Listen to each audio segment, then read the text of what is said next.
नमस्ते, मैं आरती न्यूरोथेरेपिस्ट। हम आज जानेंगे पीठ के दर्द में यानी कि जो पीठ में दर्द होता है अलग अलग जगह पे, उसका क्या मतलब होता है और उसके क्या कारण हैं।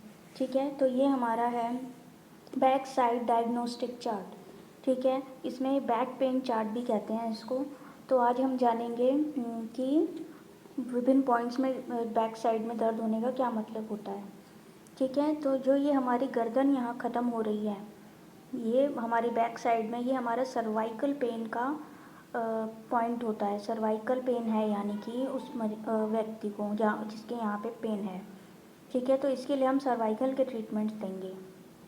ठीक है, फिर उसके बाद ये हमारा कंधा शुरू हो रहा है यहाँ, ये हमारे शोल्डर ब्लेड है। शोल्डर ब्लेड ठीक है, ऐसे होता है। तो यहाँ पर ये अपर शोल्डर का पेन है, ये अपर शोल्डर ब्लेड पेन। तो इसके लिए हमारा अपर शोल्डर एक पॉइंट होता है, वो देते हैं। ठीक है, फिर ये आता है हमारा लोअर शोल्डर ब्लेड पेन। अगर ये शोल्डर ब्लेड के निचले हिस्से में दर्द है तो लोअर शोल्डर ब्लेड पेन होता है ये, इसके लिए हम लोअर शोल्डर पॉइंट देते हैं। ठीक है, फिर उसके बाद आता है हमारा ये चेस्ट पेन का एरिया, यानी कि जो ये T1 है, ये हमारी इससे नीचे आ जाती है हमारी T2 और T3। ये जो अगर यहाँ पे पेन है, इसका मतलब ये चेस्ट पेन का एरिया है। अगर यहाँ पे पेन है, इसका मतलब ऑक्सीजन कम है, लंग्स प्रॉपर काम नहीं कर रहे हैं। ठीक है, उनमें सांस लेने में दिक्कत हो रही है। अस्थमा वालों को हो सकती है, जिनको ऑक्सीजन कम है उनको हो सकती है। ठीक है, तो इसमें हम पीठ पे रबिंग, ऑर्गन क्लियर वगैरह कर सकते हैं। ठीक है, और भी कई प्रॉब्लम ऑक्सीजन ट्रीटमेंट्स होते हैं, और भी बहुत सारे ट्रीटमेंट्स हैं, उसके लिए देंगे ये वाले ट्रीटमेंट। उसके बाद ये हमारा आता है पैनक्रियाज का पेन। ये हमारा आएगा पैनक्रियाज का पेन। ठीक है, ये T8 होती है हमारी, यहाँ से हम एक एक मन का गिनेंगे और T8 जहाँ होगा इधर हम देते हैं इस वाले पेन के लिए। डायबिटीज़ वालों को पेन होती है यहाँ पर, तो हम उसके देते हैं T8 प्रेस पॉइंट देने से उसको क्लॉकवाइज करते हैं हथेली से।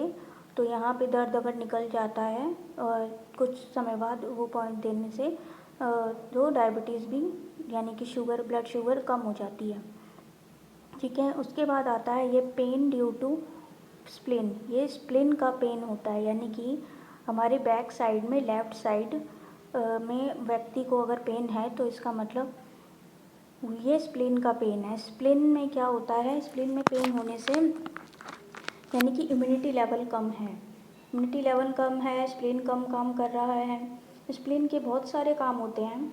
प्रेगनेंसी में जब शिशु गर्भावस्था में शिशु का जो ब्लड आरबीसी बनता है, ब्लड बनता है, वो काम स्प्लिन करता है उस समय। लेकिन जब बोन मैरो डेवलप हो जाती है तो वो काम बोन मैरो करने लग जाएगी। ठीक है, और ये इमरजेंसी के लिए थोड़ा सा ब्लड भी स्टोर करके रखता है, ताकि अगर एक्सीडेंट होता है युवावस्था में या बड़े होकर तो वो उस समय उस ब्लड को रिलीज़ कर देता है और मृत्यु को भी टाल सकते हैं। ठीक है, उसके बाद ये आता है हमारा अगला पॉइंट, जहाँ पर रिब्स ख़त्म हो रही हैं, हिप्स शुरू हो रहे हैं। रिब्स ख़त्म होगी और रिब्स ख़त्म हो रही हैं और हिप्स शुरू हो रहे हैं। ठीक है, तो ये हमारा आता है left kidney pain. Left kidney pain यानी कि म्यूकस जीरो पेन पॉइंट है, इसको हम एलिमेंट्री में म्यूकस जीरो बोलते हैं। तो अगर यहाँ पे पेन है तो हम उसको म्यूकस जीरो पॉइंट देते हैं मरीज़ को।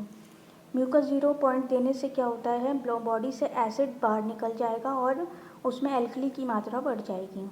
ठीक है, तो ये हम एसिड कम करने के लिए पॉइंट देते हैं। उसके बाद आता है राइट किडनी यानी कि लीवर ज़ीरो पेन पॉइंट।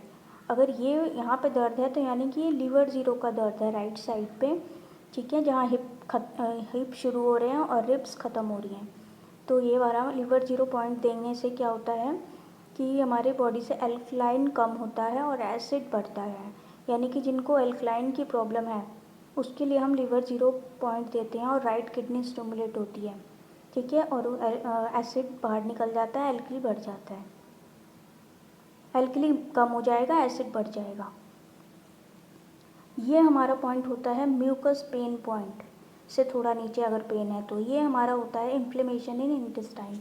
इसमें यानी कि इन्फ्लेमेशन है हमारे इंटेस्टाइन में, यानी कि थोड़ी सी जलन है या फिर उसमें इन्फेक्शन हो गया है, कुछ ज़्यादा समय तक इन्फेक्शन रहा है तो इन्फ्लेमेशन हो जाता है।